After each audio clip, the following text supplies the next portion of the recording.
Hello and welcome back to Mario Kart 8 Deluxe, where last time we played through the Star Cup on 150cc, and today we'll be playing through the Special Cup on 150cc, and we're going to be using Dry Bowser.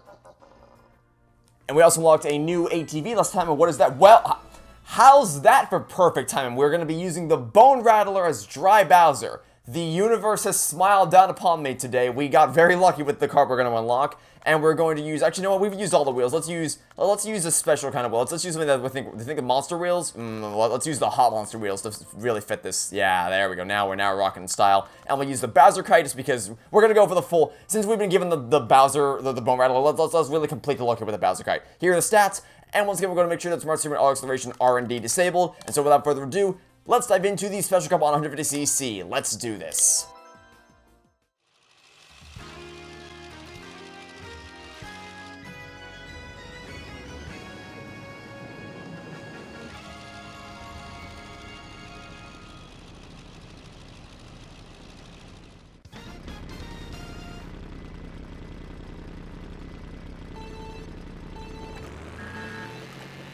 So the more I thought about the more I think about this plan, the less confident I actually am in it, because looking at the stats of this vehicle, its acceleration and handling are quite crap, or at least they are on paper, but the handling actually doesn't seem too bad. Like, it had really low handle. Oh god, okay, well, not when I turned the wrong direction, but on paper the handling looked really crap from a numerical standpoint, but it's actually not that bad. I think I can get used to this.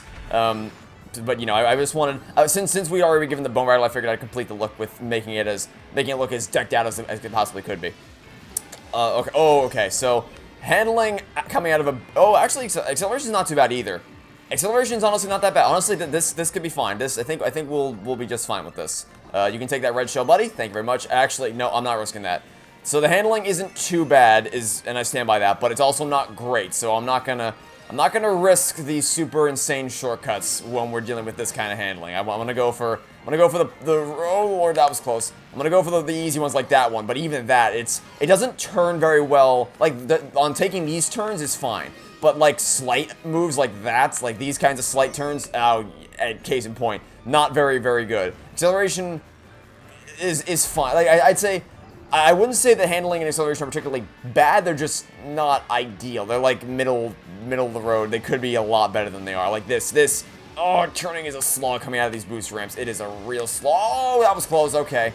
Oh, okay. I'm gonna hold onto the super horn because the spiny shell is on its way. Not taking that leaf shortcut. Get out of here, super horn. Thank you. Or get out of here, spiny shell. Oh, okay. Yeah, this is gonna be rough.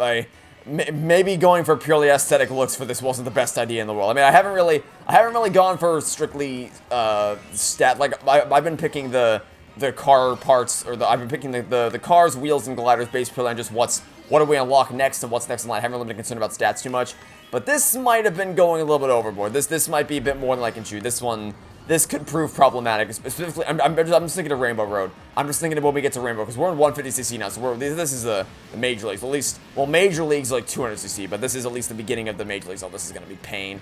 This is going to be pain. If we're having troubles on Cloud Top Cruise, you just wait till we get to Rainbow Road. That's going to be a whole other matter entirely. Okay, well, at least one race down. Honestly, we didn't have much competition. Once we made it past that initial surge, we kind of cruised through that for the most part.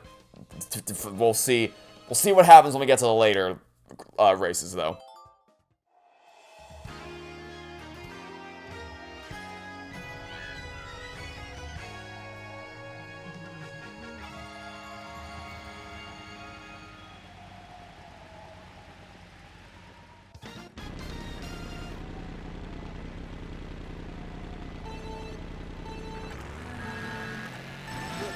So, as I mentioned in an earlier episode, Forget 45 and I went to Universal last week. I think it was about a week, roughly a week ago was when we came home. So, you know, I don't really have much to say. Just, you know, we had a fun time, and that's about all I have to. I mean, I could go into more detail about all the things we did, but that'd just be a play-by-play of our day, of the time we spent there. But basically, we left very early morning. I woke up at like 4:30, and I got over to her. Basically, the plan was I would drive to her house, and then we'd leave from her place. We drove over together, got there in time for opening, and then we left. We left there at 6, got back like 7, I think close to 8, because there was some traffic, and there was an accident as well, so, you know, made it a little more problematic. But it was a very very very long day for us from when we woke up and when we both got home. But anyway, the thing I just want to give you the pretense of like the setting the stage for the story, I guess, because it's a story I wanted to tell. Most of it was, it was just fun, just us doing the rides and all that. So it was a fun day. But there was one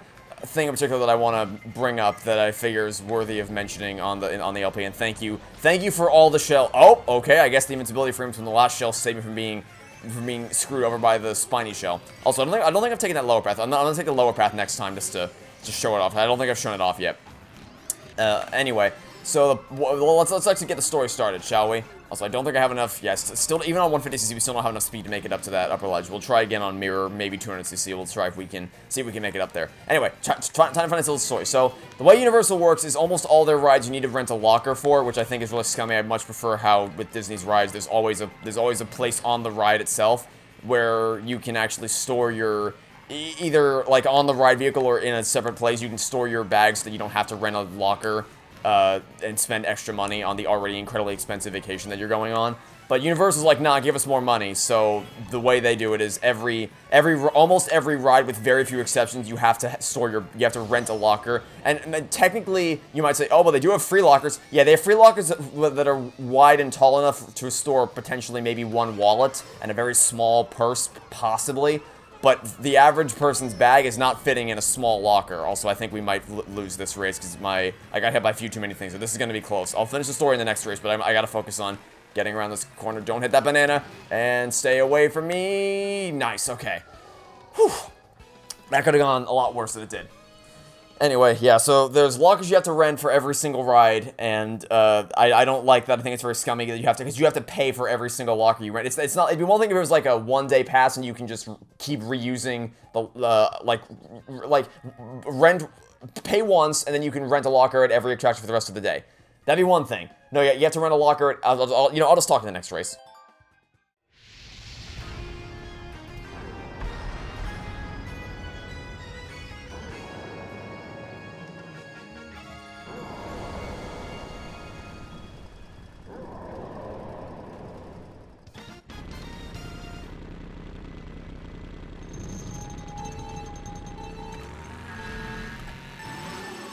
It'd be one thing if you could just rent a locker all day and then keep rechecking it in at each new attraction you go to for one fee up front.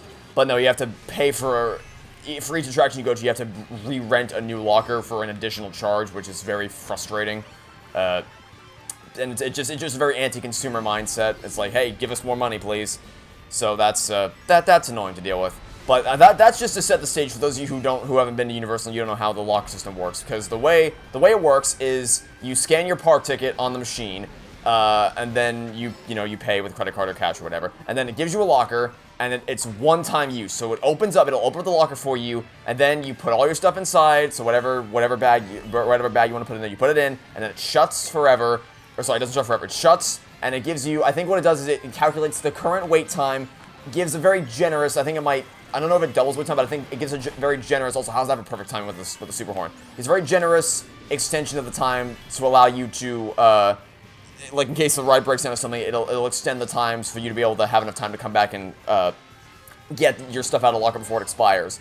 But then once you open it up that second time to retrieve your stuff, once that door closes, it will not open again. Your locker rental is over and you're not getting your stuff back. So what happened is there was a family in front of me, and they were very nice, they're a very nice family, and they were having trouble with their ticket because they didn't, even though there's giant signs that say paid locker versus free locker, they were just scanning the ticket and they weren't getting a locker, so they didn't understand how it works. So I kindly explained, these are the paid lockers, you have to actually pay for them, and the free ones are over there. And so then I walked them through the process of, how you have to use a ticket and then your credit card to do it. And they're a very nice family. So I walked them through that, and then they stepped aside. I got them to open their locker, and they rented it. And then they stepped aside from me. It's like, all right, we'll let you do your thing now. I was like, hey, thank you. Very nice people. Only for them to then shut the. Oh my God, these people. So my locker, because I scanned my ticket, and opened my locker, which was apparently right below the one that they just rented. And so, while they were reaching up to put stuff in their locker, they bumped into my locker and shut it. So that, and like I said, once it shuts that second, after it shuts again, after you are supposed to retrieve your stuff, it doesn't open again. So, because, like, the locker doesn't know that I didn't get my stuff out, so that locker was now permanently shut, and I wasn't getting my stuff out. And again, I don't think it was malicious, because I just helped them. I don't think they would have had a reason to maliciously shut my locker. I don't even know that they realized that it was my locker until after it shut, and they apologized. They were very sorry for what happened, and, you know, mistakes happen. I'm not gonna hold it against them, but it's just like, how airheaded do you have to be that careless with what oh my god, it was just annoying, because I had to track down a technician to help me open up the locker and get my stuff out. It was a pain, but it's whatever. I just wanted to share that story.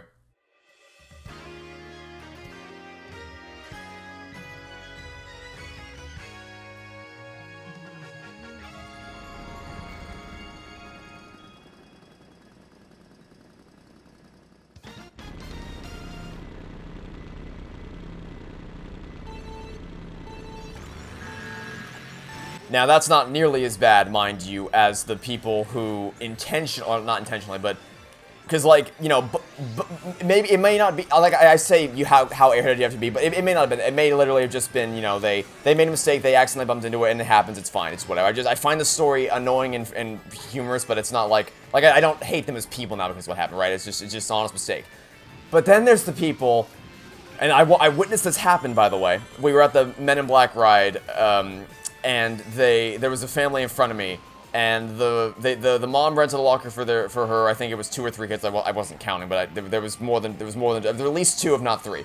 And obviously, you may have heard me mention earlier that you have to use your ticket to rent and open your locker to get your stuff back.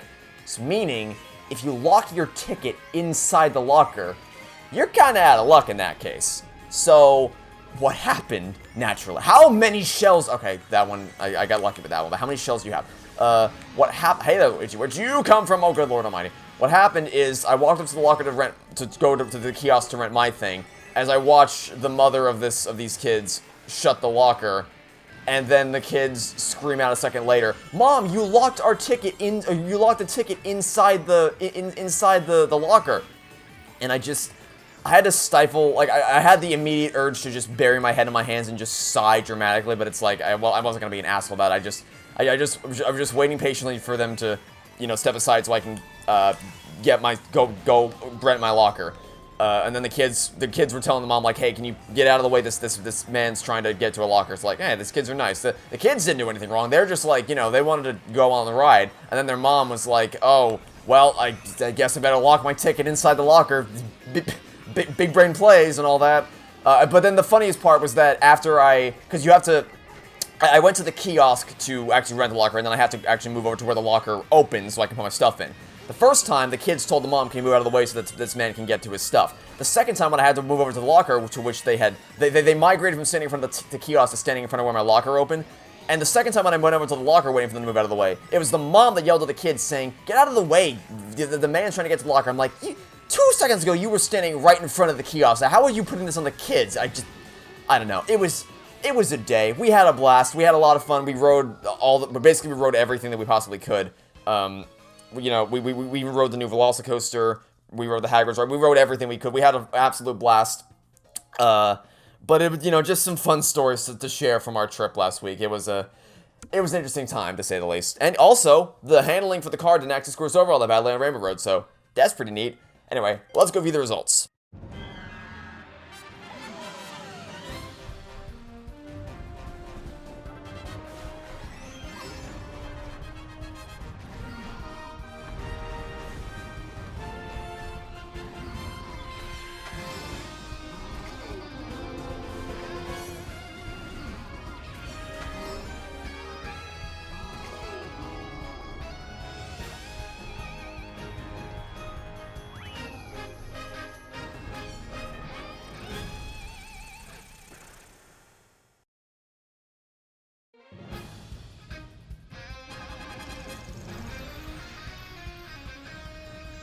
No new unlocks? Oh, big sad.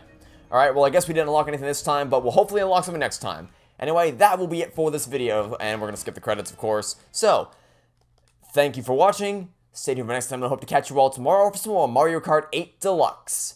Goodbye!